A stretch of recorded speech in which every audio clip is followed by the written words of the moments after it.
Last time on Square Roots, we stay after hours in a shopping mall, serve up some trout yogurt, trip out on magic cake, and don't go to Moonside.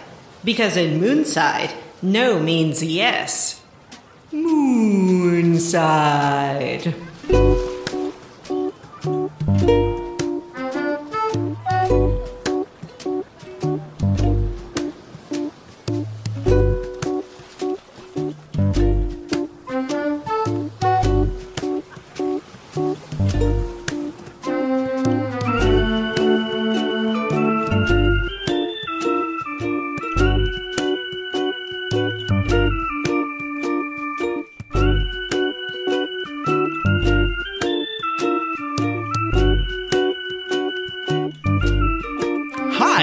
Welcome to Square Roots. I am your host because it's a devastating emergency, John Brandon. Oh! And with me is my co-host, Matthew Van Zandt. I don't get a nickname? Shouldn't you have nicknamed me since Jim's not here? Okay. Matthew Tickle Buddy Van Zandt. Aw. That's... Okay, that's a name. And also with me is Vanessa. I'm Vanessa, and I'm not sure I'd call Jim being hungover a devastating emergency. Right. Jim is hungover. Jim didn't want to get out of bed, and we just kind of let him. Yeah, it's fine. We pushed this one. Yeah, you know. Listeners, we pushed this one for too long. It is the day before you're going to hear it. Mm-hmm. We're kind of out of time. Yep. This is as close as we ever get. Mm-hmm. Easter Sunday. Happy Easter, gentlemen. Oh. Happy Easter, madame. And a hoppy Easter to you, sir. And happy Passover for those who celebrate Passover. Oh, yeah. Don't get all serious and actually, wish people happy their weird religious holidays. It's fine. You know, it's everyone's like people walking around on Ash Wednesday with ash on their head, and I'm like, come on, man. I mean, this is their religion. They kind of gotta... Wipe that dirt off your head. Wipe that dirt off your face. Matt, stop. Anyway, pretend. Before we've scared away all our new listeners. Yeah, and all our religious listeners. You know what I don't understand is why is Passover different than any other night? I don't know. I'm not... That's a Passover joke for our Jewish listeners. They'll get it. Oh, okay. So, this podcast is like a Let's Play for your ears. It's a book club, except the books are video games, which are way better than books. I mean, yeah. Name one book with a plot as good as Final Fantasy VI. I'll wait. No, it's like video games. There's no colors unless it's illustrated. There's certainly no movement. You have to use your, what's it called when you get some information, but not all the information? So then you have to thinky really hard. You have to infer it. You have to imagine. Oh, imagine things. Imagine what the Imogene characters Poots? look like and do. Yes, you have does. to Imogene Poots what the characters look like. And there's no music. Are we talking about Care Bears? I'm really confused. We're talking about books. Well, also, you said you're talking about video games. None of that applies. Oh. Yeah, none of that applies. Video games do all the work for you. Yeah. You just got to push buttons. Yeah. Yeah. Push button hard work. Uh-huh. Yeah. And this is Chunker 5 of our EarthBound playthrough. We're getting towards the end. Are we penultimate? No. No, it's going to be more than 6? This is 7. Wow. Yeah. Ladies and gentlemen, this little RPG's taking a lot longer than I thought it was. Well, I mean, we took some leisurely chunkers. I don't mind doing that sometimes. So, did we talk about what Square Roots is and what we're... Well, I was kind of doing that. Yeah, what Square Roots is? Square Roots is playing RPG one chunker at a time. As I said, we are on chunker 5. And when we talk about it, it's pretty great. But before we do that, we like to take a little bit of time to talk about ourselves. And this is We like to just chat amongst ourselves for a little while. This is the moment you can skip and get to the good part. But it's our level up. Matt, do you want to level up first? Sure. I leveled up by my parenting skills by having a daughter turn 10, which is like super old. That's and so weird. old. Wow. She's officially more than halfway through the period of her life that she's going to live with me. Wow. That's a devastating fact that just crushed me. Like the second she turns 18 being like, you're gone. Get out. No, but I assume she'll want to move out. I would want to get away from me. No. Kids these days don't move out. They stay forever. Haley's not the same generation. You're talking about millennials. Yeah. It's the 30-year-olds still living with their parents, like John. That's right. What? No. And Jim. So to beat around the bush a bit, I did some fun things with my kids for my daughter's birthday, yada yada, and I wanted to tell a funny story. I was at Target with them because my daughter was spending all of her gift card money, all of her birthday money, on terrifying LOL dolls, which I hate. And as we were checking out, I noticed a package of Garbage Pail Kids trading cards. From the 1980s. Well, no, this was like a modern. It still looked the same, but these were new. This wasn't like a old. This was clearly a new production, not like they're still selling these things because they can't get rid of them. Anyway, so I decided to buy a pack for my son, thinking that maybe he'd get a kick out of them. And after I gave them to him, he is 7, so he's kind of perfect age for it. I was explaining to him what they were, which I'll kind of do the reverse explanation here. When we were kids, there were Cabbage Patch dolls and Garbage Pail Kids. Now there are Shopkins, which are tiny, tiny little versions of everyday items that are super cute and all the girls love them. And boys, like my son, are really into, because everything is gendered, I guess? I don't know. But this is what he likes. Gendered. Called, a similar line. It's actually made by the same company, called the Grocery Gang. And they're like everyday items, but like rotten and gross and smelly. Like curdled milk. So I was telling him, this is, these were the grocery gang of when I was your age. So I gave him the pack of cards. He opened them up, and I have to say, it was very gratifying. The entire drive home from the store, he was just in fucking tears, just gales of laughter coming from my back seat, as he went through this pack of Garbage Pail Kids, So to give you some examples of modern Garbage Pail Kids, one was called Gory Rory and was definitely Goro, but looked like a Cabbage Patch doll version of Goro and had a bunch of other Garbage Pail Kids' heads in his hand. One of them, I don't remember, was like Spooky Spawn and was legitimately just Spawn, the comic book character. One of them was like Tamagotchi, but I don't remember all the names are puns, and I don't remember what it was. But one of them was a Tamagotchi monster that was like a grotesque monster. One of them was Blue's Clues. It was like Sorry Steve. I think that's the name of the man in Blue's Clues. Yep. And it was a guy that was wearing kind of the classic Blue's Clues outfit, sitting in a recliner with a blue dog next to him. And a big pile of poop in the middle of the floor with a blue paw print on it, and he looked really upset. My son thought that was maybe the funniest thing he'd ever seen in his entire life, because he, of course, grew up watching Blue's Clues. Right.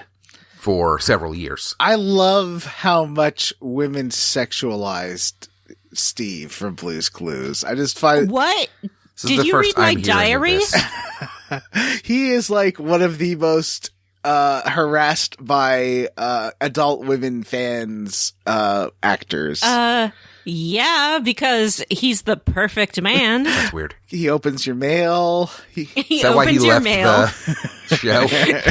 He sits in his thinking chair and thinks, which most men, let me tell you, they do not think. He is task-oriented and reaches his goals every day. He is a loving pet parent. And he's always happy to see you. Do you think he would make a good brother husband along with all the Chris's? It's hard to say if he would fit in with the Chris crowd. Right. He might get on their nerves a little bit.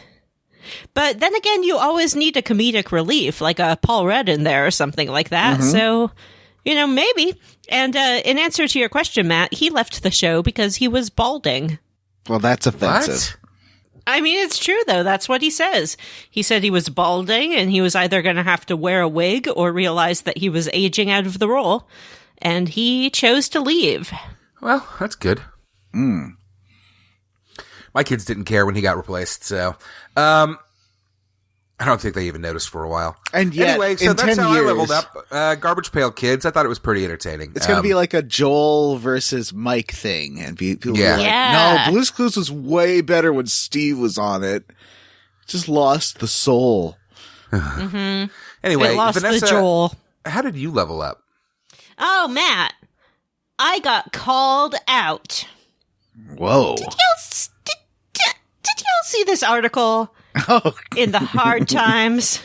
This article titled, Gaming Comedy Podcast, Now 2 Solid Hours of Incomprehensible Inside Jokes. What are you talking about? Anyway, I'm horny grandpa.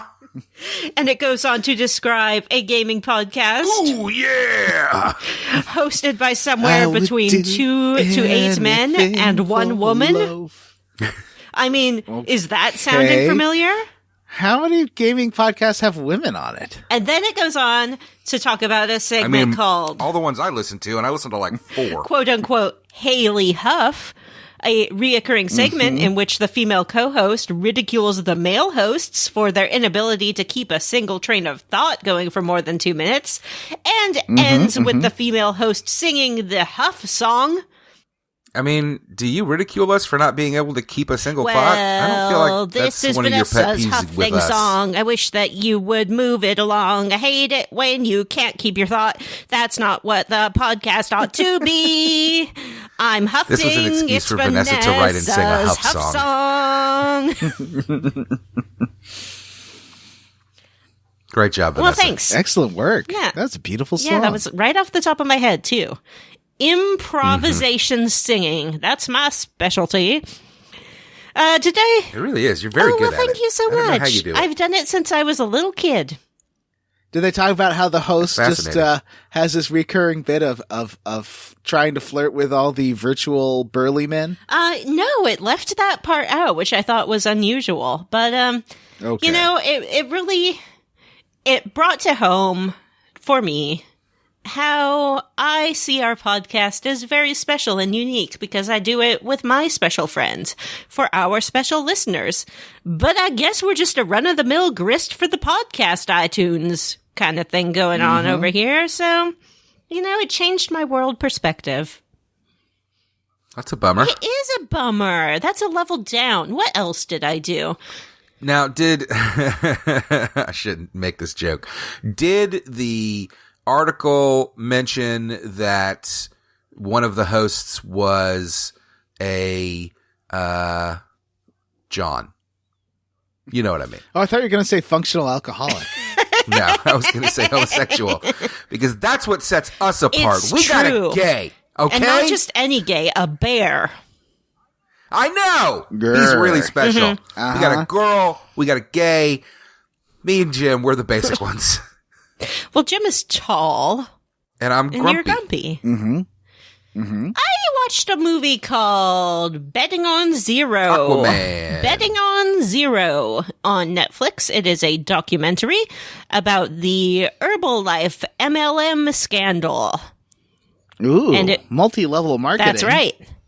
And if you're into MLMs, which I am, by which I do not mean buying or selling them, I mean reading about them and being absolutely flabbergasted by the legality of it in this country because it just rips people off and ruins lives financially, you should check out Betting on Zero. I have a horrible admission here, Vanessa. Oh, no. I think I've always really liked Mary Kay's skincare line. Jonathan Taylor Brandon. I'm sorry. You can buy quality skincare products at any been sitting there this whole Ulta, time. A Lush, a Sephora, you know? There's lots of other lady who options. talks me through all the stuff I need, like to clean, a good SPF moisturizer, something to clean my face at night. Because, like, I need help with that, and just going to a store is really intimidating. Oh, come so on. that's why I tend to go with the Mary Kay associates. I have a problem with people recruiting other people to sell product with false promises.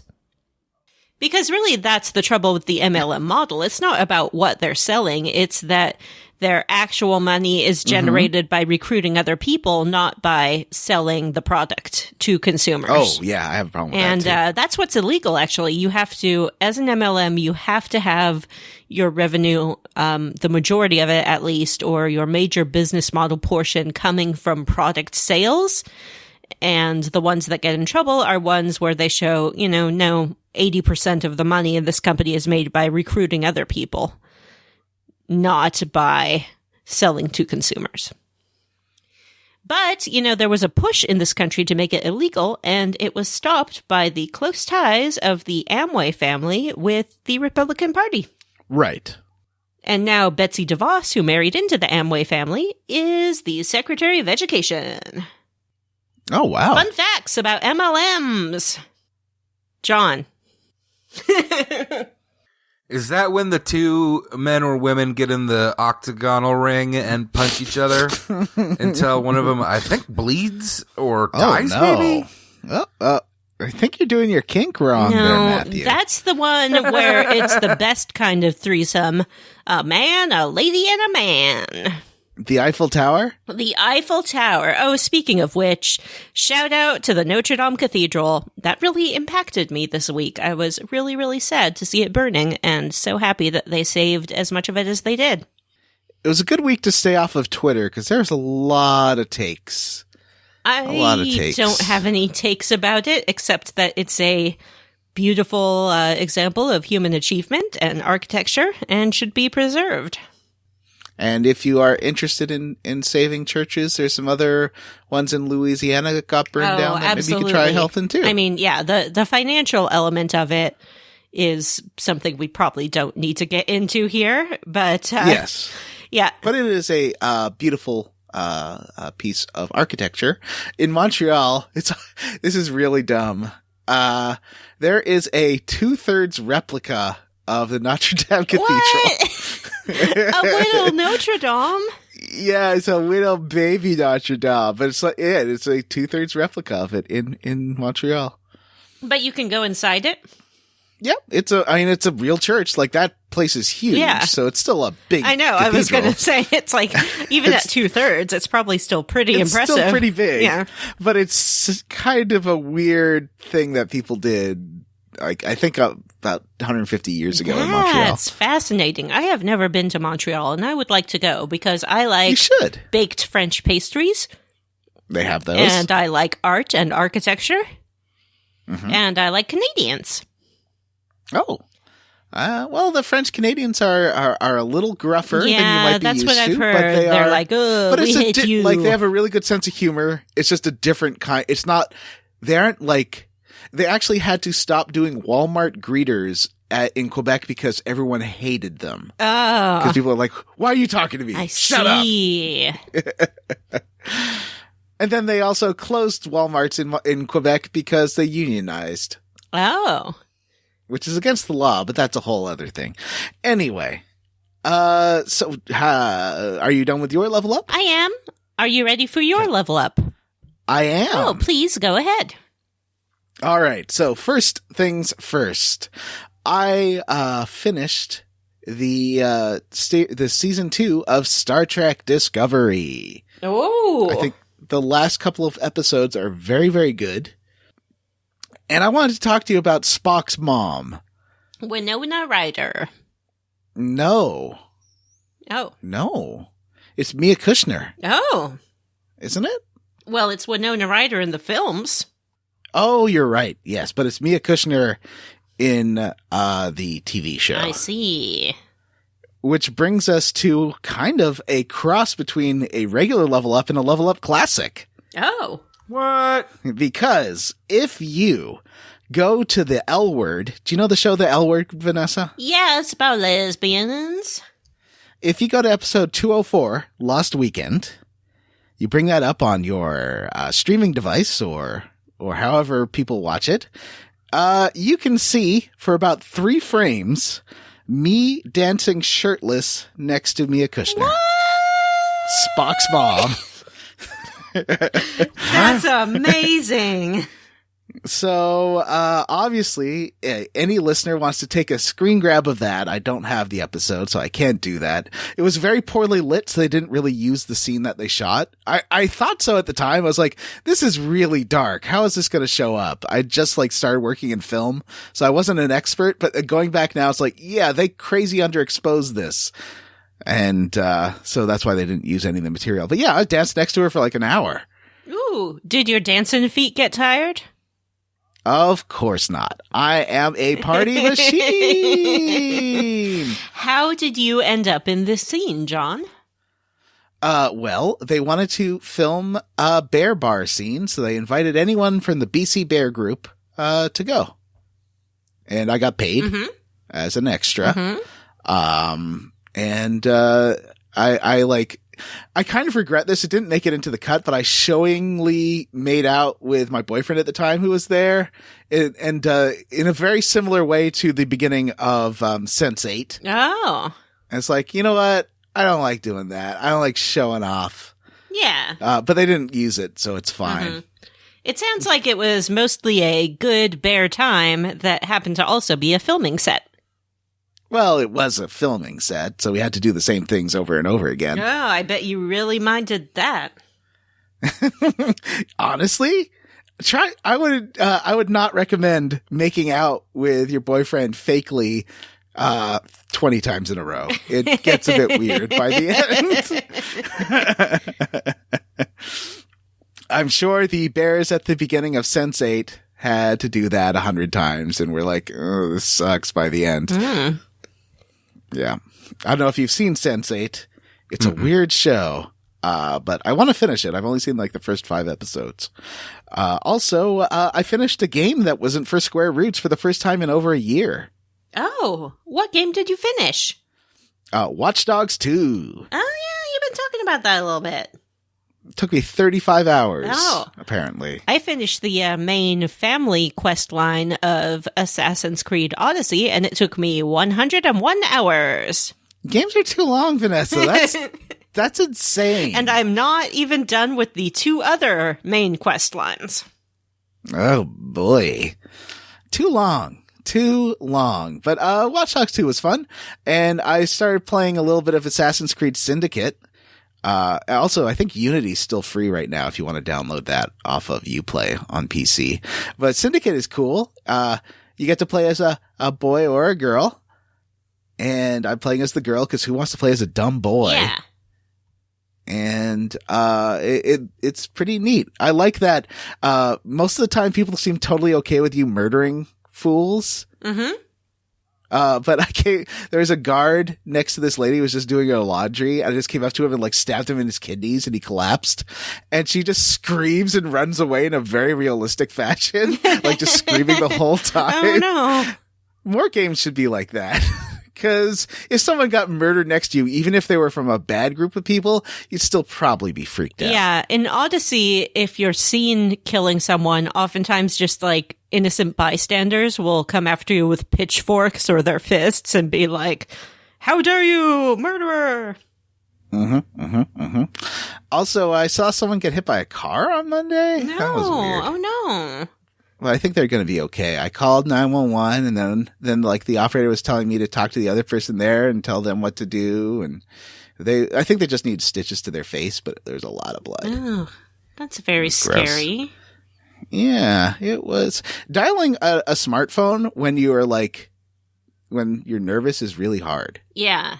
I've had to call the police from my smartphone, and it's very agitating because your heart is pounding and your fingers are twitchy. Mm-hmm. And then anytime, for me at least, when I call the police, I'm like, is this really an instance where I should be calling the police? Should I not? What should I do? I don't know. Anyway, let's switch over to do you feel like calling your dad? Call your dad. Ooh. Call your dad. Call your dad. It's your dad. Aren't you glad that you called him? Call your dad.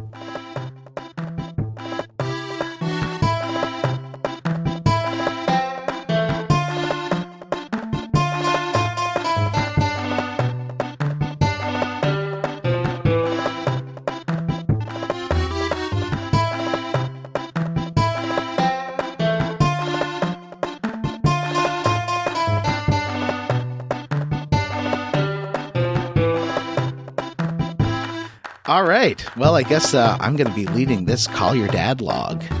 Your phone call. You're checking in. Yeah, please do. So, if you remember last time, we were at the resort city of Summers. Mm-hmm. Da da da. And everyone's just having a good time on the beach. And you get some magic cake that drugs you. That's right. That's right. We got drugged. Oh. Now, the game isn't totally... it doesn't really... I think you're supposed to interpret, not that you got drugged, but that it was so good you pass out. Because nothing bad happens to your characters. No, but it is called magic cake, which leads me to think that it was drugged. I mean, just because you take drugs doesn't mean something bad's going to happen to you, John. Whoa. Kids, that is not true. I dare you to keep off drugs. If you take drugs even once, you will be an addict forever.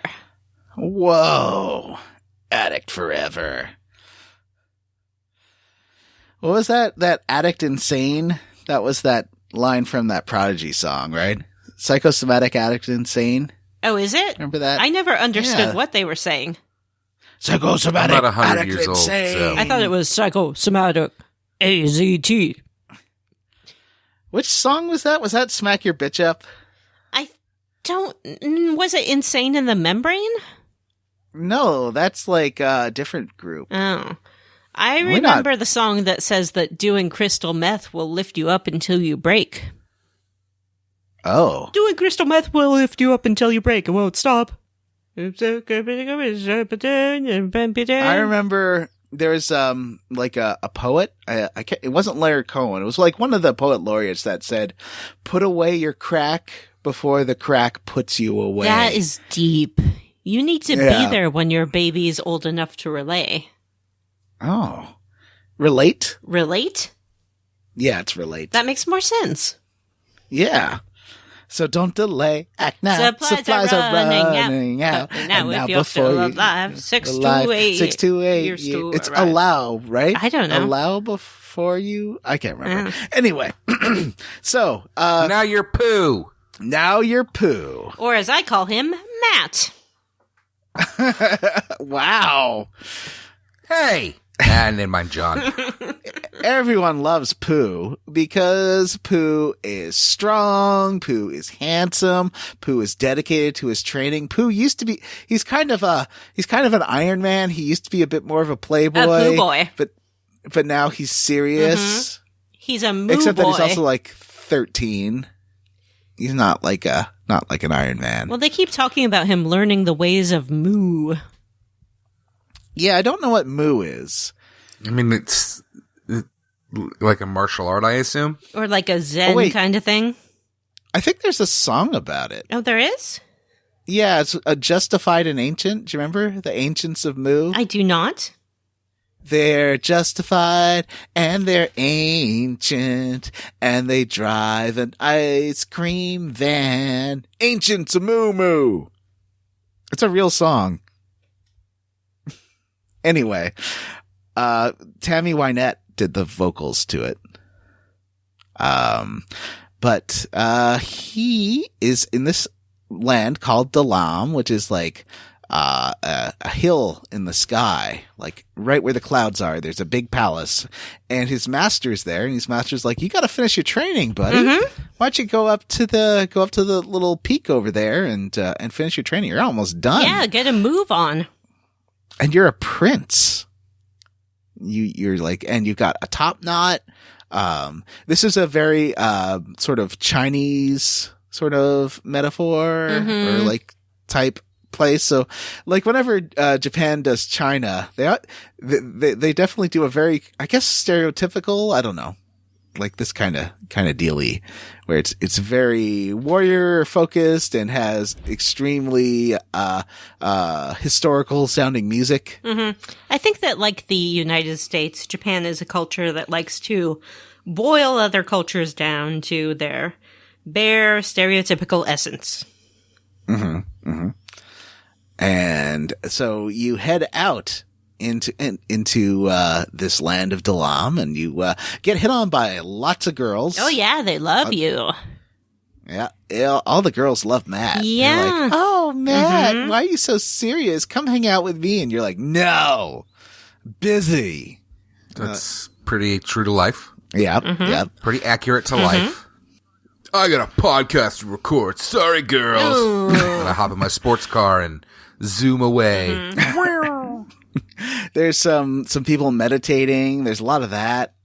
You head down the hill. You get to this cave, but this cave is blocked by Bun statues. Bun. Happy Easter. Happy They're the cute. Easter. They're super cute too. They're like ninja buns.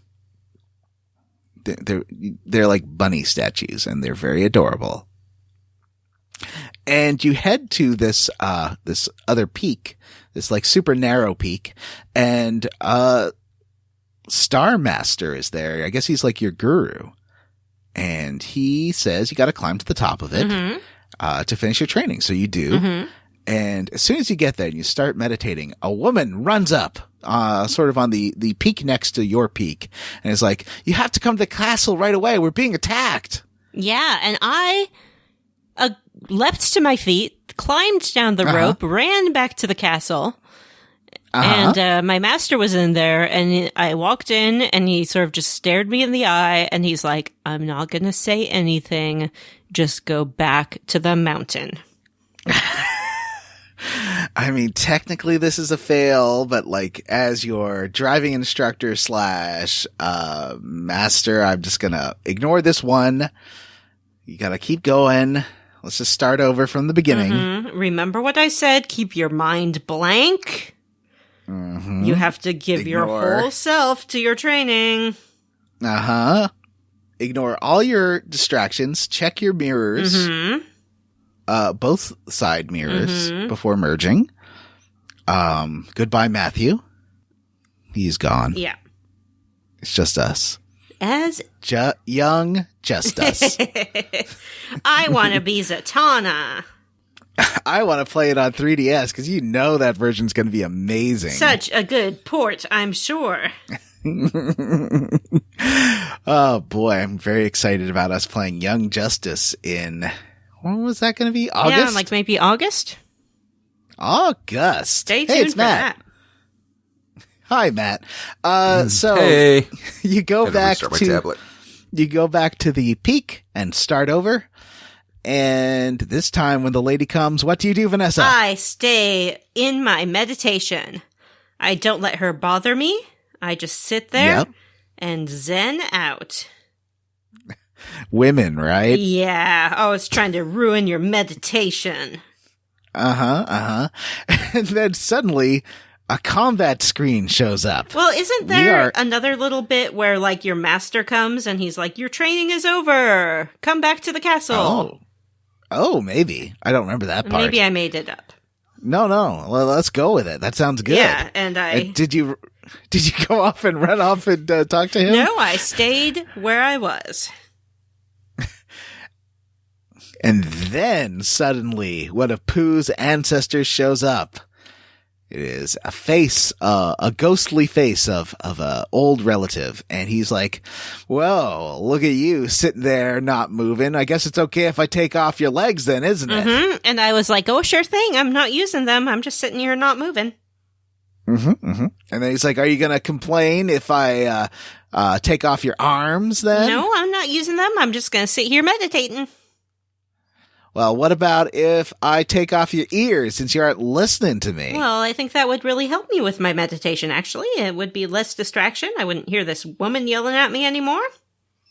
Okay, now he's speaking psychically to you since you can't hear anymore. Mm-hmm. And he's like, how about I take your eyes so you can't see anything? Okie dokes.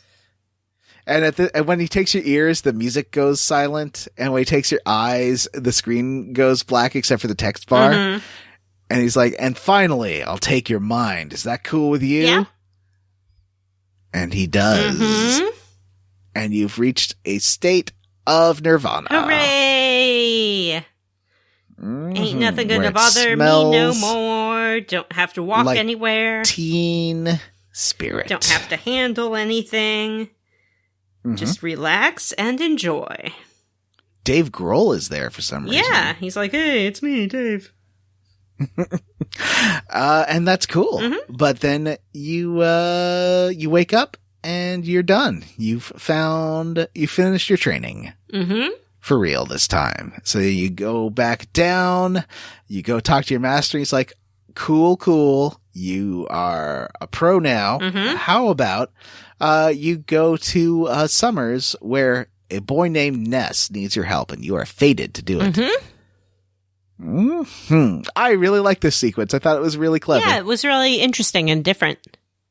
I fell for the first distraction. Oh. And it's like, for a while, like I was like, well, where am I supposed to go? Who needs my help? Because it doesn't tell you failed. No, I know. It's just like, think about your choices. Then I was like, wait a minute, maybe that wasn't real. Nat, did you fail? No, I did not fail. Did you try to fight the guy who wanted to take your legs off? No. I just went along with it all. Wow, that's already good at embracing nothingness. Yeah, he is. So he like teleports off to Summers. Mm-hmm. Where Jim is waiting, or Ness, I mean. But I called him Jim, so when my Matt runs up, he says, "Are you Jim? I am Matt. I am the servant of Jim. Matt will serve Jim." I found that pretty enjoyable.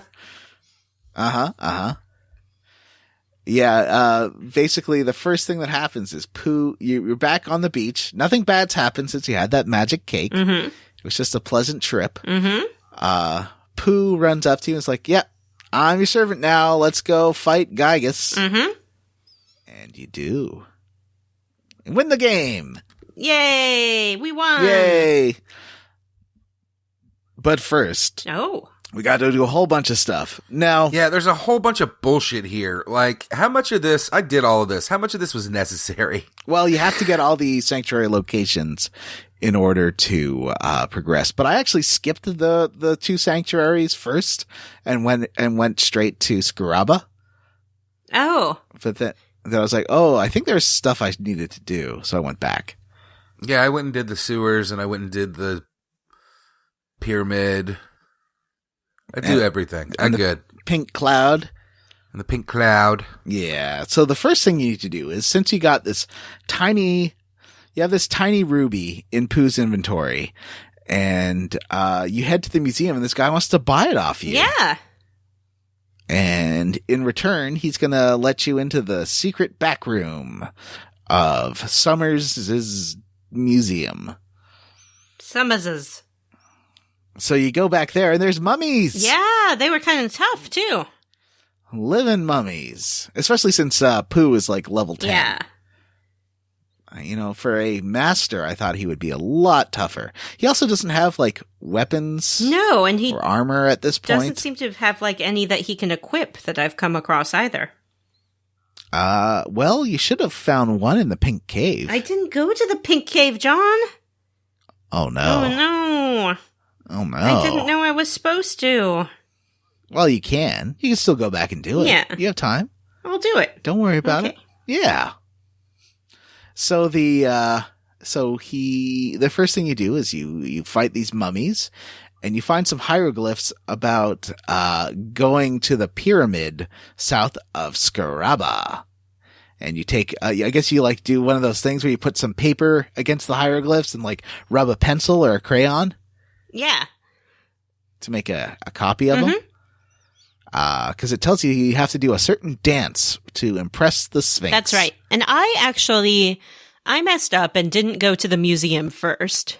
I don't know why I didn't look at a FAQ for this section. I just thought I can figure it out. This game is complicated. I could not figure it out. So I was outside the Sphinx and I was like, what do I do? And then I looked it up and it's like, do this order, but you can't actually do it until you go get this rubbing. Yep. Yeah, so you need to figure out how to solve the riddle of the Sphinx. Ooh. And from there, there's someone that tells you about a boy named Pokey taking his helicopter down to the pyramid. Mm-hmm. So we know we're gonna have some Pokey times. Pokey times. But also, you get a call from the dinosaur museum. That's right, and he's like, "Oh, I found Forside. something amazing." And you gotta go check this out. Yeah, I definitely went and checked it out before I went to the pyramid. Yeah, of course. You definitely need to do that. Because when you go to Forside and you go to the dinosaur museum and you're like, okay, I want to see this amazing thing. And the, what would you call that? Docent? Is that the guy who runs the museum? Yeah, a docent. Yeah, decent docent. And he's like, well, I do want to show you this amazing thing, but first, how about you get me an autograph of Venus? Yes, Venus, the singer at the, what's it called? The theater that the top 5 were at. The Topoli? The Topoli Theater, former home of the Fantastic Five. You go and buy a ticket to Venus's performance. She has taken over from the Runaway Five. If you were paying attention last time, didn't she join in their performance? Their final show? Oh, maybe. I know she was around then. Yeah, but now she's got a one-woman show. She's like a real Madonna. And what a show she has. Oh, you see, at least with Runaway Five, you got 6 of them doing antics on stage. How would you describe the 10 minutes of Venus's performance that you have to watch? Well, Venus is sort of a sultry, lounge singer kind of girl. Mm-hmm. She has, just herself, on stage in a spotlight. And, because she is being sultry, she wants to, take her time with her song, really feel it. She sings her song, which goes a little something like, hey, you, yeah, you, sitting there, simple. I want some real sensual pleasure. It's been too long since my boyfriend has gone away. I want you now. I'm going All right, Vanessa, please put your clothes back on, though. Making it real awkward. Sexy, attractive, you've got nothing to lose. I am prepared to devote all of my love to you. All of my love to you. What was the song that Jessica Rabbit sang? Stunning All great of that. figure, that's what you like. Shivering feel like that would have been a better blonde song. hair reflects the Who do you light. think Venus I is supposed to be? wanna do This right. could be your Like some other only men chance with do. me. Get out of Ooh, here. I'll and be Give coming me back some soon. money too. Let me Um, put on some sexy clothes. I think she's kind of a Lay on the Madonna. bed and That was grab my the champagne. guess. What do you think, Matt? You'll remember this night. Yes, for I the also rest assumed of it was your Madonna. life.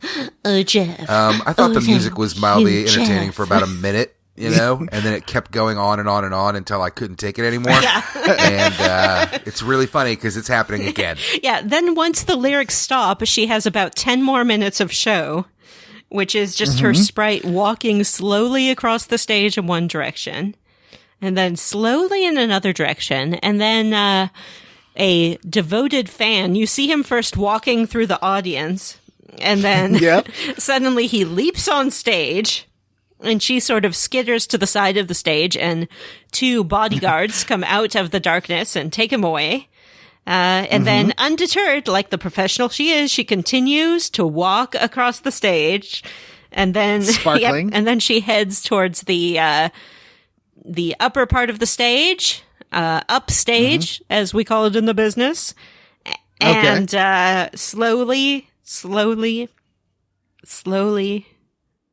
slowly walks up there, and then lights out. Lights out. What a beautiful show. This was definitely worth the 10 minutes of my time. It was that it took. amazing.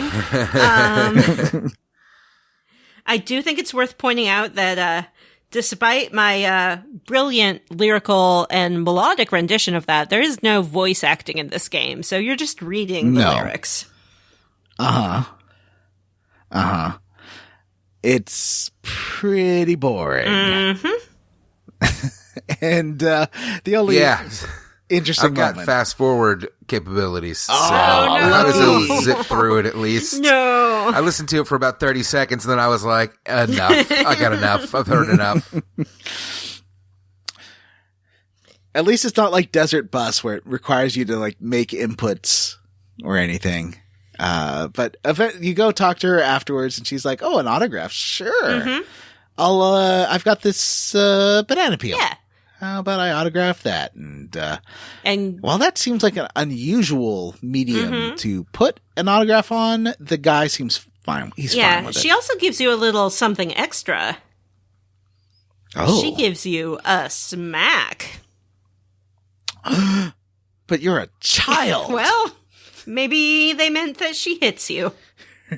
She's like, actually, it's not pedophilia. It's, what was it called It's again? hebophilia. Phebophilia is unfortunately the right word that I now know from looking it up recently to make fun of you. And now I know the word, and I don't want to know the word. I prefer being the person that asks the question. So she makes out with Ness, and then Ness is like, I gotta go. Yeah. Goodbye. Goodbye. Runs back to the dinosaur museum, which is just where he wanted to go in the first place. He just wanted to go see the dinosaurs at the museum. And the guy's like, ooh, a Venus autograph on this here banana peel. I'll show you this amazing thing. Are you ready for this amazing discovery? Are you? Yeah. Are you ready? Let's see it. All right. Well, he takes you to the back room. Oh. And there is a manhole. Nice. Wait. Okay. We mean a literal manhole, right? Ooh, do This we? isn't one of those situations where he's like, come to the back room. and No, God, no. Vanessa. Okay, I just want to know. There's just like a portal to the sewers. You know, like one of them holes in the street. Sure. With like the cover that you have to lift off. Like that the Ninja Turtles are all into. Yeah. And so you get down there, and there are not turtles and pizza. There are rats and some other creatures. Oh. And you gotta fight them. Mostly rats. Yeah, some cockroaches. Oh, cockroaches. That's right. And some ghosts in trash cans. Ooh. I wasn't- You didn't know they were Well, ghosts? I guess you didn't when you just see their sprite, because the sprite is just a trash can. And Right. then it's like, surprise, there's a ghost inside. But that's not so much what bothers me, like ghosts jumping out at you. What bothers me is when they have made concerted efforts to convince you that they are a living human being. Definitely not a ghost, Vanessa. No, stop. It's too spooky. Right. So you make your way through here and you fight a rat. And the rat's like, hey, I'm the guardian of this sanctuary location. Mm-hmm. This is the 5th your sanctuary location? Something like that. And you're like, all right, cool. And you kill this rat. It's pretty easy. And behind the rat is a ladder up to this little backyard in the city. And there's a magic rock there. Mm-hmm. And the magic rock teaches you another song for your sound stone. Mm-hmm. And there's a little present there with a carrot key. Had you noticed this particular place before?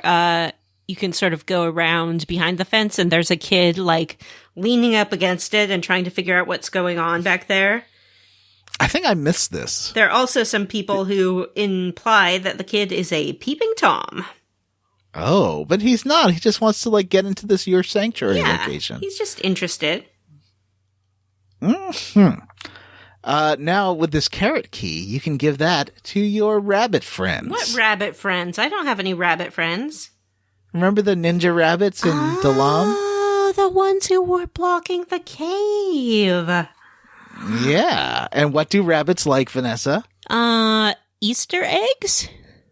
No, they like carrots. Oh. So you bribe them with the carrot key, they let you through, and you got another little dungeon to do. Wow, what a puzzle. It's true. This is definitely a very difficult puzzle. Matt, did you have any difficulty with that puzzle? I lost track of what you were talking about. What's happening? I'm sorry. I zoned out there for a little bit. Rabbit carrot puzzle where you use the carrot key to... Man, John, come on.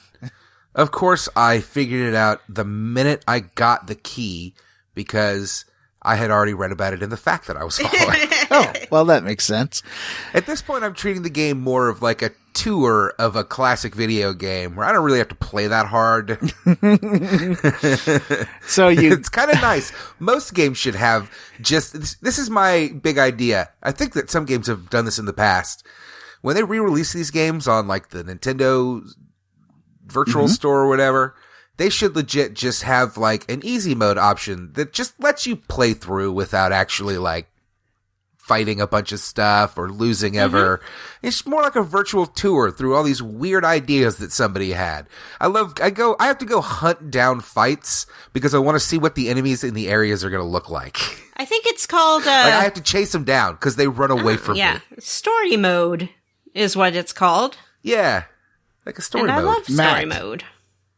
You cheated Yes. not only the game, but yourself. Did he? I'm just, You using, didn't I'm just grow. using a game genie, baby. You didn't improve. You took a Using game genie shortcut codes. and gained nothing. It's You really delightful like experienced this, actually. I a think I like hollow the game a lot victory. more than... Nothing was I risked would.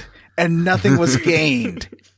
It's sad. All right, I that can't you talk to don't Chad know Mozart right now. The difference. Vanessa, how are you? I'm a total cash noob. As much as I can be, I love me some easy mode.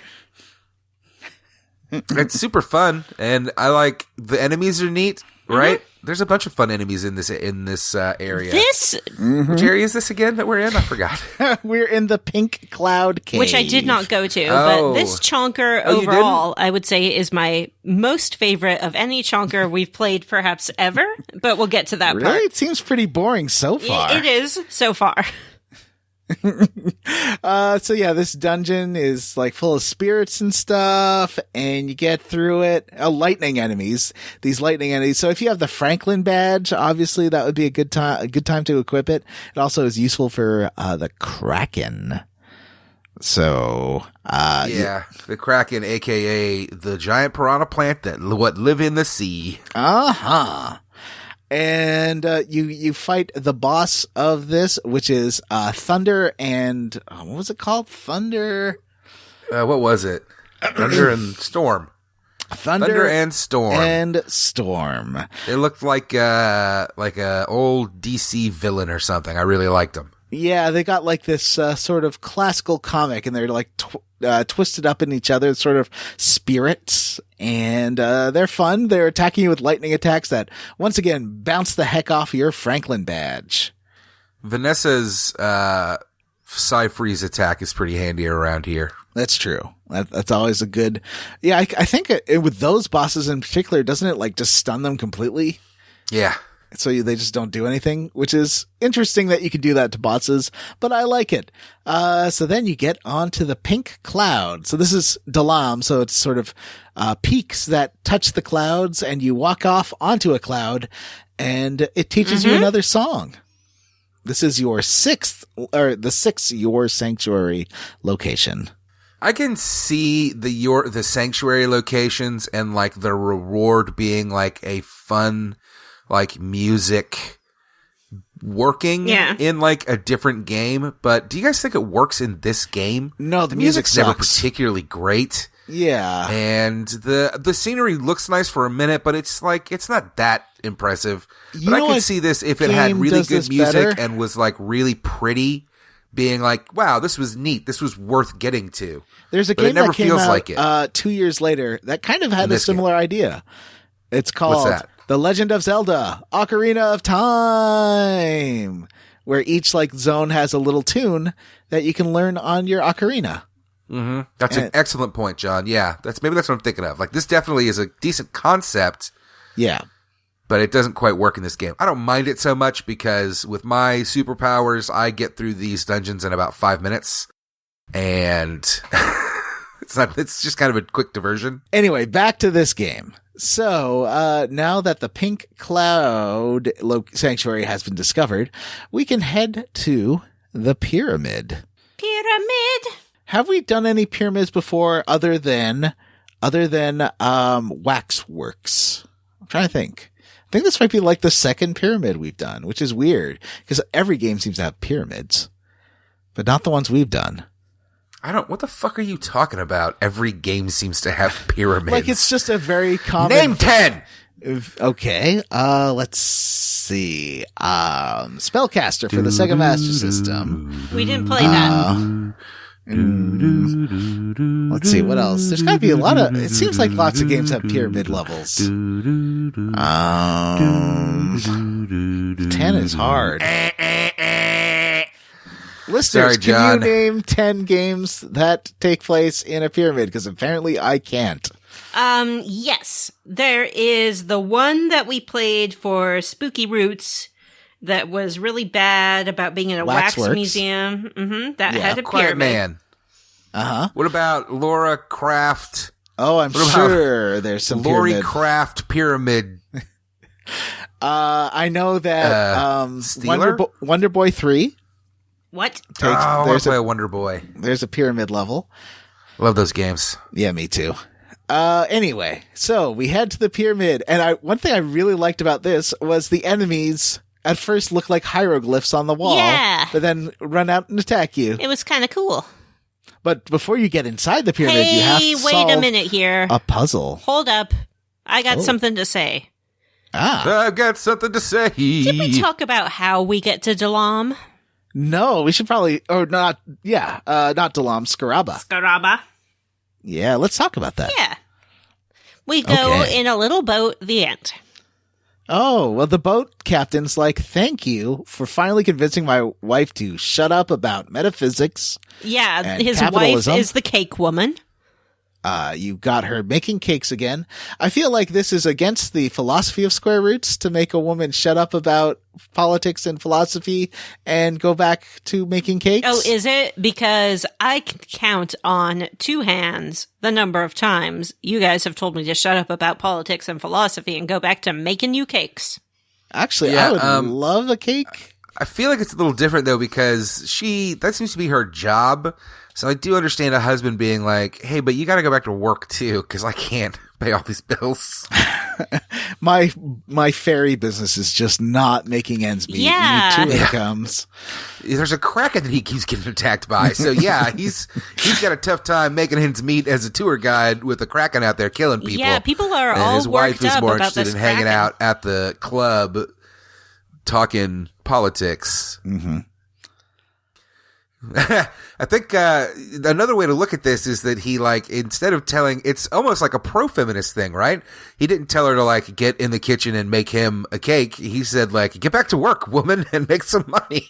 Do you think Club Stoic was like the ABC from Les Miserables? Are they going to be all slaughtered? What? No, I just don't have anything to say about that. A Les Miserables reference, and you're like, I know. that's one musical I'm not super interested in, or one book. There's a grief that can't be spoken. No, she blew her chance to talk about Les Mis. Sorry, Oh, She Vanessa. was too cool. So we cross the ocean. The captain, you get on his boat, and he, like, you get a little cutscene of you going across the ocean. It's similar Beautiful to when music. I'm going to use that particular track for the first track of this episode. It was a little bit similar to when you ride the Loch Ness Monster. What was that called? Natty? Tessie. Yeah. You just kind of watch, but then you get attacked by the Kraken. Yeah. But the Kraken is... What is the Kraken, It looks like a Tessie. Vanessa? It looks like a what? It looks like a Tessie. Well, but it's like a plant monster. I don't think it looks like a Tessie at all. I think it looks like a Mario Brothers piranha plant almost. Oh. Uh-huh. Maybe I wasn't playing close attention. For the listeners and my co-host, just a little Vanessa update. I have finished my mimosa. Oh, excellent work. Thank you. Are you going to have a second mimosa? I don't know if there is second mimosa material. Maybe there is. Maybe I should. I have never. I love mimosas. I love mimosas, and I can never just stop at one. There's a place around here Also, that I like to go to that will bring you for $25 a carafe of orange juice and a bottle of sparkling wine, and you can make your own. can't beat that.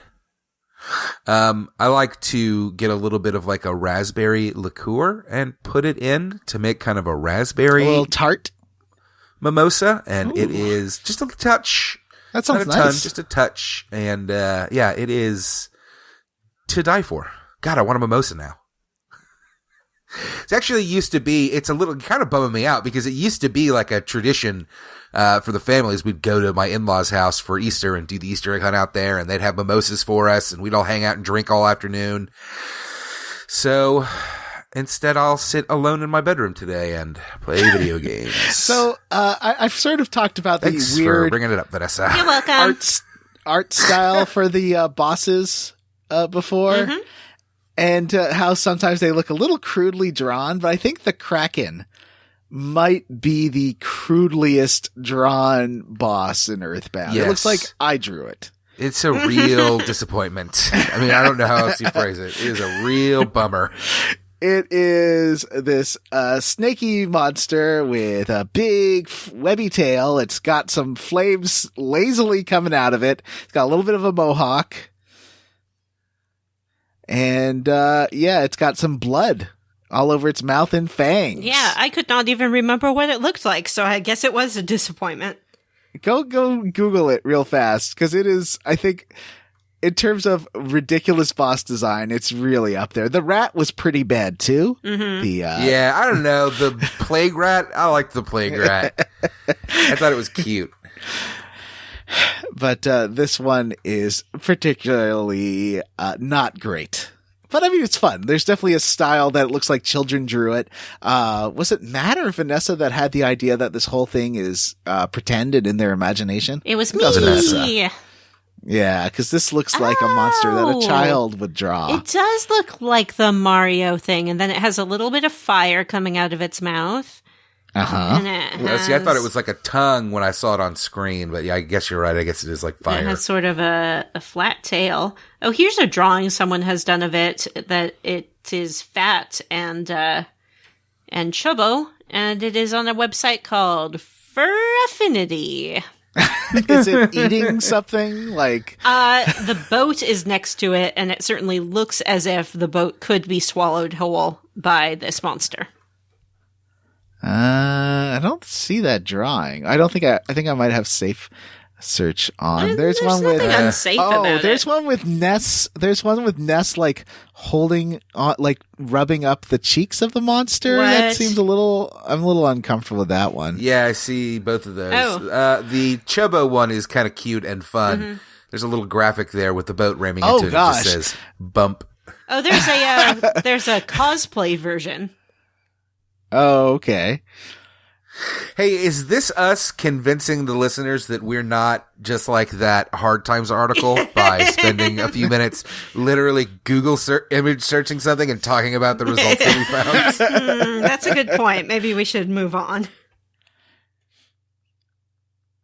So we arrive John? in this desert town, and it's very Vanessa? much like, hey, it's desert people. Dooba, dooba, dooba, dooba. You know, that kind of thing. This game does deal in some broad stereotypes Yes. sometimes. But there's nothing particularly offensive about it. There's like, well, I guess there's a guy meditating on a roof who's like, oh yeah, I got a special key that'll let you into this tower. The stuff with poo is kind of problematic. We kind of glossed over it. Like the whole thing where like the Asian man shows up to the little American boy's house and is like, I'm your servant now. I will be your slave. Mm-hmm. Right. I mean, this was written by Asian men, but it wasn't written by Chinese men. It was written by Japanese It is men. a parody of a stereotype, but it's Yes. still a little problematic in my opinion. Right. Better to just not be there at all. How about you just make him a character instead of a stereotype? So this, there's a bazaar. I bought some snakes until I realized you shouldn't buy snakes. You should only buy the bag of snakes because it uses. Yeah, I got some snakes and somebody offered to sell me a bag of snakes, but I was like, I don't care about any of this. Mm-hmm. I got the bag, and then it said it had a hole in it. Mm-hmm. I don't know what I'm supposed to do with this bag. I just let some snakes out sometimes when you're walking around. Why? The bag of snakes is a reusable item in combat that will poison the enemy sometimes. Oh. That's all. I think pretty much every time. I did find some snakes as well. Just some miscellany snakes. But I could not put them in my bag. Right. But you can use, I like any of those annoying items that don't really do that much. I just use them right away because I don't care. I'm not going to use this on bosses. Yeah. I have better attacks. I'm not going to waste my time throwing a snake at them. Ugh. And, then you can buy some stuff at the market here. You head out to the pyramid and you get attacked by hieroglyphs that are really cute. I really like them. Yeah, they're adorbs. Yeah. I had sort of a rough time in this here pyramid. Do you know why? The fact said that this was that I was using did say that this was like a really one of the harder areas of the game. If you haven't done the sewers and the pink cloud, I think it's quite difficult. Oh, well, I did the sewers, did not do the pink cloud. Right. We need to level up a bit before you can really tackle the pyramid. My Jim is very leveled. He's like level 50. Oh. Wow. Well, I got caught in Moonside forever, as I told you. Right. And so I did a lot of grinding. Well, you got to get your Paula and your Pooh. Yeah, I Sorry, finished your the pyramid Nessa with just Jeff. Or I mean, just and Jim. Matt. Yeah. Yeah. Just Jim. Oh, wow. They all the rest of them died? Yep. Oh, that's horrifying. It was horrifying. It was a pyramid of terror for me. Ah. Where are we? Well, Vanessa needs to do some grinding, I think, before the next But episode. we made it to Scaraba and we made it to the Sphinx. Yeah. And so finally you get what you've been looking for here, which is the treasure of the pyramid of the Hawkeye. Mm-hmm. But to get it, you have to fight a burly rock man. Yeah. Did we talk about the Sphinx? A little. Oh yeah, we didn't really talk about the puzzle. The puzzle is doing the dance in the order that the hieroglyphs said. Yeah, it's not that hard. No. Yeah, but it's cool. It's a little mini game. Oh, are we saving it for John's corner? There's nothing to it. There's like 5 dots. You just hit them in the right order. You get told what the order is. Mm-hmm. There's no timing or anything like that. Would you call this a puzzle? I would. Yeah. I mean, the puzzle is doing the instructions like you read it. It's a puzzle for Vanessa because she didn't find the hieroglyph. That's right. Oh. Yeah. So I had to go back and get them. So the Guardian General is a big stone muscle chonk. Mm-hmm. He obviously does not skip his lifting, his leg days, his chest days, his deadlifts, his skin biceps. days. Well, he probably does. He needs a Mary Kay cosmetic cosmetician. Stop shilling your Mary Kay on this podcast. I'm just saying, if anyone wants to get in business with me, I have a great opportunity. No. You can work from home on your own time. Oh. All right. So we get the Hawkeye. Yes. And now, as soon as you leave, you leave in a different, it's kind of weird. You leave in this other exit, not from where you came in. And the Star Master, comes up. It's like, hey, Pooh, come, I need to teach you how to do Starstorm. So come join me. Yeah. And he's like, okay, bye, guys. But this old man walks up to this child and is like, you are coming with me now. Oh, and just kidnaps him. In the pink cloud dungeon, you get some rock candy, and if you have any condiments, and the rock candy is the final item in your inventory, this is really cheating. And you're not just cheating the game, you're cheating yourself if you do this. But if you use the rock candy, if it's the last item in your inventory, and you have condiments, you could use it over and over again, and it just buffs the stats of party member. But you can only do it in combat. And it is a legit way that people who play EarthBound always do to buff your stats. What an interesting and you can do it as little much as you glitch. like. Yeah, it's a little glitch.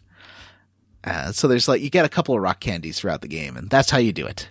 In combat, last item in your inventory, or in a character's inventory, and you have to have condiments. And it doesn't go away. It just uses the condiment. It doesn't use the rock candy. So you can do it over and over again. And what does rock candy do? It boosts a stat. So a random stat like vitality, guts, luck, or IQ. Or offense. Yeah. Boosts it temporarily or permanently? No, forever. Really? Yes. So you can do this to max out your stats in the game. And that's, one of those things about people who talk about not how bad modding a game to make them easier is. They do stuff like this all the time. So I never understand that. It's everyone does this, even hardcore players. This is a hardcore strategy for this game, is to use the rock candy to boost your stats. I don't know. Gamers are weird. Huh. Well, anyway, if John is done arguing with his strawman gamer, what happens next? Pooh leaves the Star Master to learn Starstorm and gets kidnapped by a grown man. But you get the key to the Dungeon Man Tower. Yeah, I believe this is maybe Vanessa's favorite thing that's ever happened in a video game. It is the favorite thing that has ever happened in a video game. And speaking of broad ethnic stereotypes, you get the key from one of these, I don't know, just a guy who's dressed not much, carrying a spear. Yeah, a tribes person. Yep. And he's like, oh, I got the key. Yeah. Oh, that's right. Yeah, I don't know.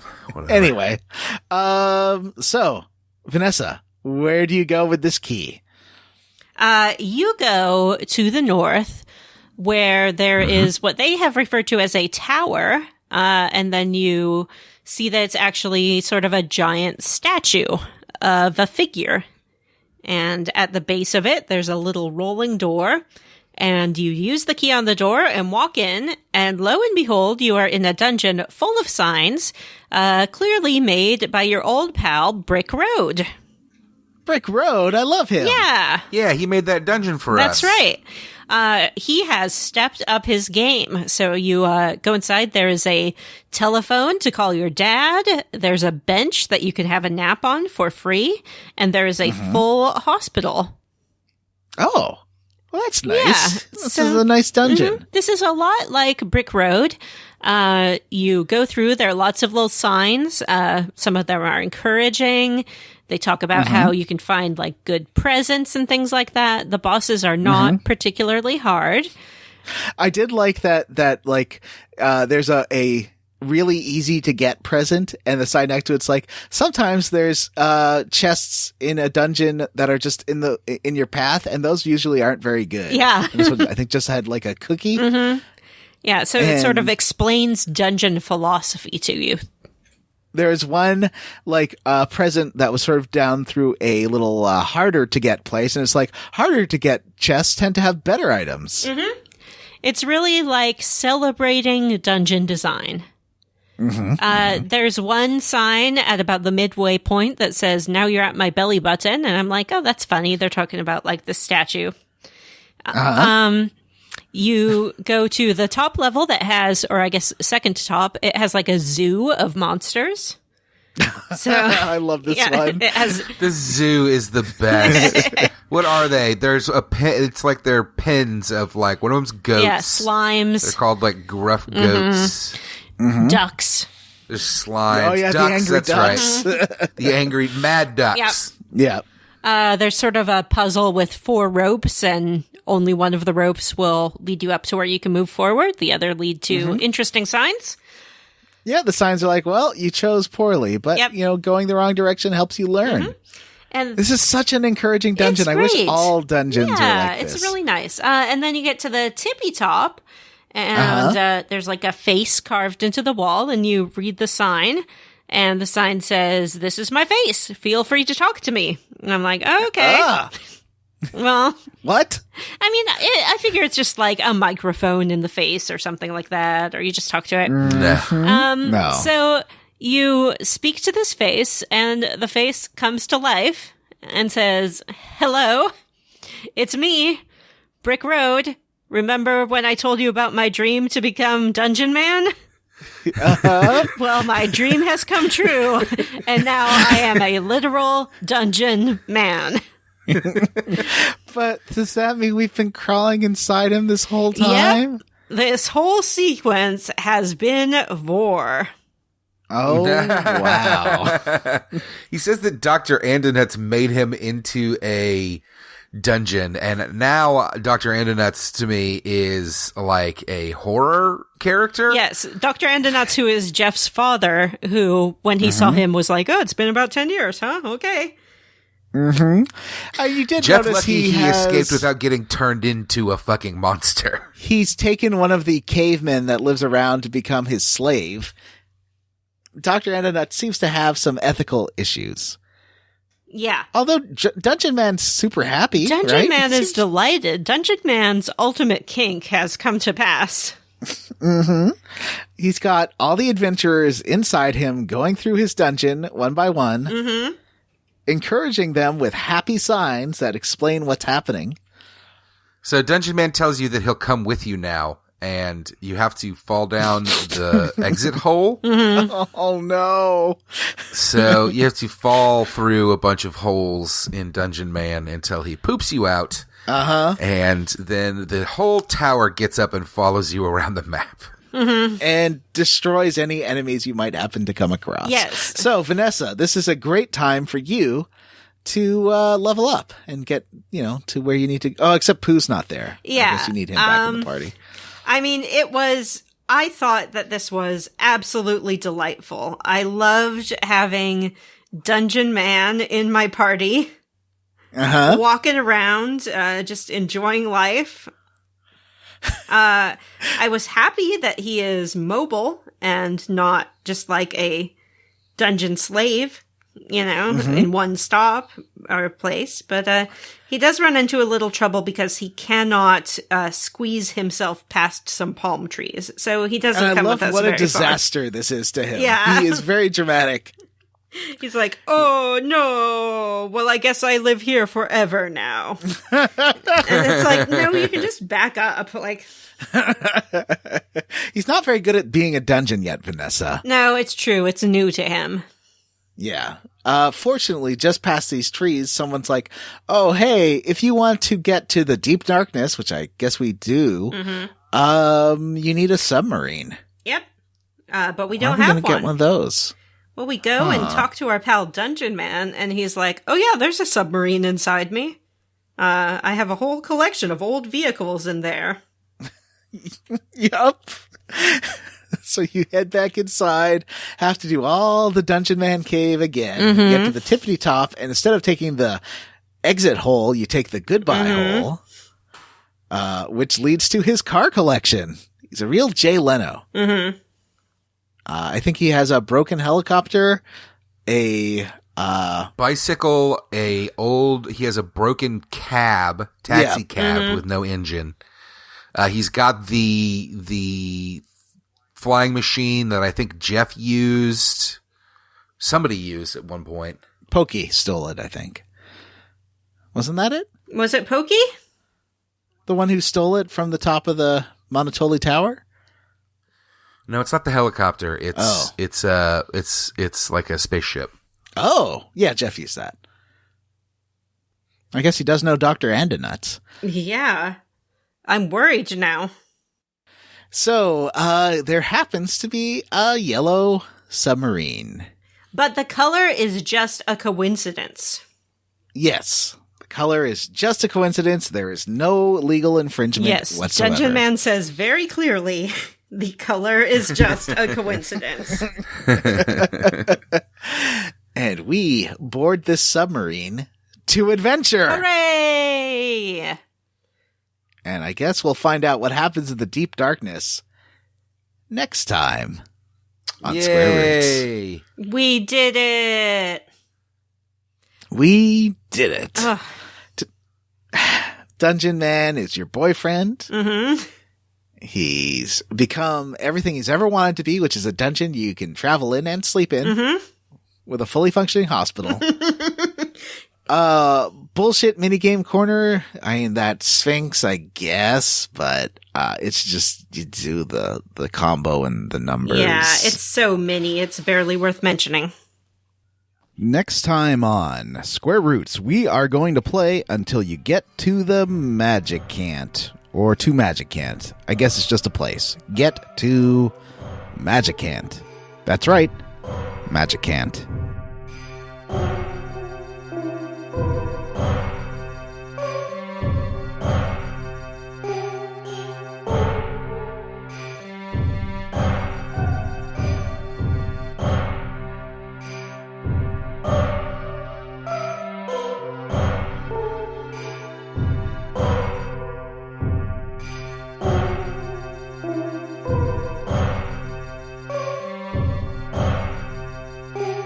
Yeah. Squarely against. Let's do it. Yay, Matthew, you start. I guess I have to leave Roundly for Dungeon Man for Vanessa, so Please do. I'll be Roundly for Kraken. It was dumb. What about you, John? What was you cracking me up? Was that from Dragon Quest? We had an episode with a Kraken pun. Fable, I believe. We made some Yes. excellent Kraken jokes. Yep. Okay, well, I'm not going to go with that.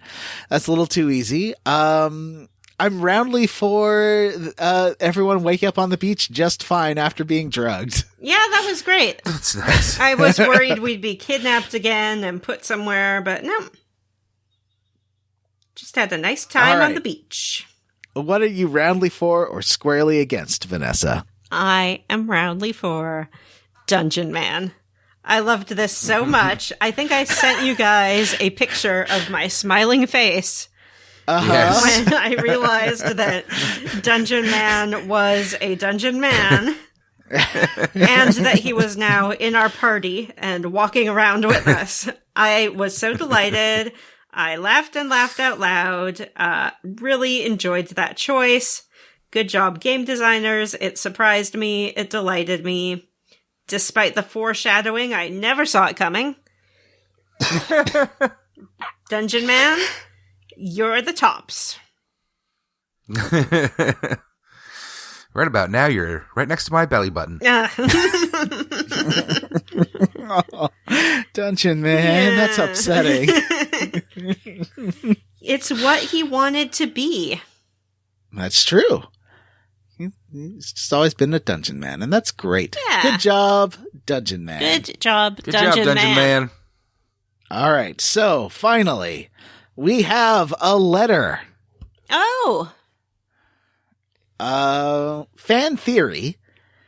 The Runaway Five are so bad with numbers, they're actually not capable of counting all the way to 6. That's why they call themselves the Runaway Five, even though there are 6 members. And it also explains why they're always signing contracts that are completely unfair to them. They can't handle basic counting, so these sorts of large dollar amounts are completely incomprehensible to them. Love the podcast. Thanks to y'all for helping me get through my workday. Baseball bats and bubble monkeys, Andres. That was a great fan theory. I like it a lot. I feel like it adds some excellent deep lore. Right. Good job. Good job. Now we have a Patreon. Good job. The Patreon has 2 levels. One is the $3 level where you get access to our bonus episodes, including the ranking episode, which was just released. Oh, it was really good. What? It's true. It was just released. I was even on it. Yeah, you sure were. Everybody was on that one. That is a And fully loaded foursome. Despite my regularly stating that I don't like ranking things. But I think it's one of our best bonus episodes. I thought it was a lot of fun. So check it out. And that includes stuff like instant classic episodes, versus episodes. We just do all sorts of things that you might enjoy. And Maze will be the first of our series of the incredibly long DLC for Dragon Age Awakening, which is basically its own game. Yes. So we had to split it into 3 chunkers because it's too long. Mm-hmm. But that means that every other month, you'll be getting essentially a bonus full episode of Square Roots. It's true. With Vanessa, Dr. Steven Stone, and I. Mm-hmm. And we also have some plans for August, which I'm very excited about. For our and Hattoful Boyfriend is coming too. Yes. Hattoful Boyfriend. I am to rebuy that. Oh, what happened? Bought a new phone on a different OS. Oh no! You could buy it on PS4, but I guess having it on your phone would be better. Yeah. I didn't notice until Vanessa pointed out there's a fast forward button, so going through and getting the other endings is really easy. Yeah. Yeah. Hattoful Boyfriend. Stay tuned for that. Mm-hmm. I hope that you guys are ready to talk about your favorite birdies. Mm-hmm. We've talked before about how we recorded a Dragon Age episode, but it got eaten by the Matrix. Sorry, it's me. I ate it. The Matrix. I ate it. The Matrix. And for $5, you help us by voting on games and helping us choose stuff for like sometimes the Versus episodes and a couple of games a year for the main series. That's why EarthBound was a poll winner. That's why we're playing EarthBound. Mm-hmm. It's true. We're playing EarthBound. We are definitely playing EarthBound. Now, it's time to read out our list of patrons, which is getting pretty long. Yeah. I'm pretty psyched by that. Thank you.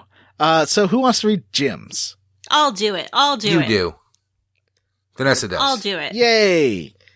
Let me just scroll down here a little bit and get my reading eyes ready. Metal Max Returns is great. Ross Hartley, Miguel Torres, Label Sack, Bring Back Sierra Roots, Tickles the Fancy of Brian Pitt. This episode brought to you by the letter PP. Julia Zanella, Chris Penyak, fine, say everyone's name, at least it annoys Matt. Gregory, Jake, Fuzzy Pickles Dickerson, who plays dead. Cowman Mosser, Xavier Krieger, Persona, Wonderswan, Justin Benoit, Vanessa's mom, Race Jenkins, Tobumpkins, Brady A. Berman. Also, special thanks to G. Bailey, Robert T., Sheev, Palpatine, Jerry Abesamus. Somebody help me with that. Jerry Abe Samus. Cyril the Wolf, Rusty Kamada, Randy Pierce, Justin Ham, Jonathan Lee, Eric Garby, Andy Best, Zachary Davis, Tracy Tanoff, Tom, Ward Childress, Brian Stone, Jared Collins, Cameron Shoey, Sheev again, Jonathan Ellsworth, I think there's literally John 3 Kissick, Sheeves. D. Jethro, You're Tearing Me Apart, James Hochstetler, David Shook, Pad Kid poured curd pulled cod. Well, you are way better at that than I am. Nathan. I am the best. Nathan Poirot, George Armbuster, James Plett, Kyle Breegirth, Stephen Crock, Ross Disney now knows the dark truth about Julian Titus, Drained PP, Huxley Iguana, Benjamin Avner, Nuriko is Ron. Yay! Robert M. Pullum, Hi, Ron. Patrick W. Bears, Ashley T. Sheev did nothing wrong. Wendell, Thaddeus, Folsom, Vaughn, Freaky Weird, the 13th, Florian, Jonas Kramer, Sean Gonzalez. Tyler Petty, Megan Sullivan, Vanessa's mom, the real one, Brody Toy, Sean Walsh, Crystal Thamrin, Aaron Bachman, Owen Marble, Jason, Andrew Granieri, Samu Mitchell, Stu Skeel, PJ Enns, Mishy Draws, Bobby Midkiff, Dr. Steve Stone, and Devin Sloan. Thank you. Yay! We got like 5 new Patreons, I think. That's A great. lot of Patreons. Welcome. Yeah. Yay! Welcome. We'll find something for you to vote on soon. Don't worry. Thank you, John Kissick. He's one of them. All these Sheeves, Jerry Abe Samus. I'm sorry we butcher your name. Yeah, I don't know where to go with that one. Anyway, Yeah. ladies and gentlemen, if you'd like to reach out and touch the Square Roots Podcast, why don't you send us an email at squarerootspodcast@gmail.com. But if you don't want to, if you prefer, you could reach out to us on our Facebook group, the Square Roots group for smart, cool, very attractive people, or tweet at us at Square Roots Pod. Thanks go to Extra Lives for their ska cover of Battle Against a Mobile Opponent. Da, da, da, da, da, da, da. Check Extra Lives out at youtube.com/Extra Lives Music. Also, big thanks to Stephen Morris for his cover of Summers. This and a ton of other VGM covers are available on Stephen Morris's Spotify, iTunes, and more. Links to both are in the show notes. And don't forget to rate, review, and subscribe on iTunes, or if you listen to podcasts.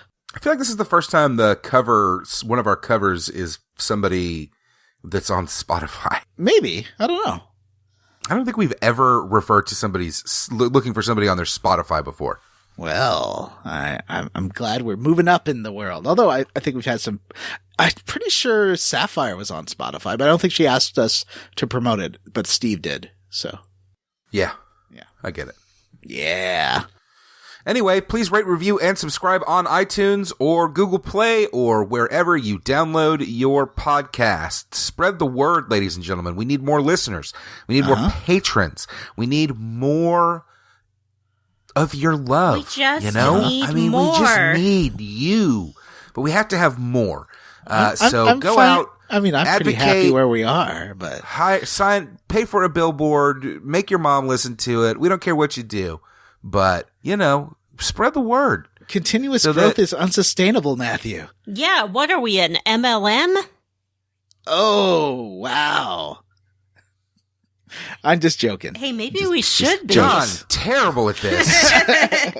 Contact Jesus us Christ. for a great opportunity to make your own podcast. For the Square Roots Podcast, you are John Brandon. I am Matthew Van Zant, and she is Vanessa. Yay! Bye. Bye.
The Topoli? The Topoli Theater, former home of the Fantastic Five.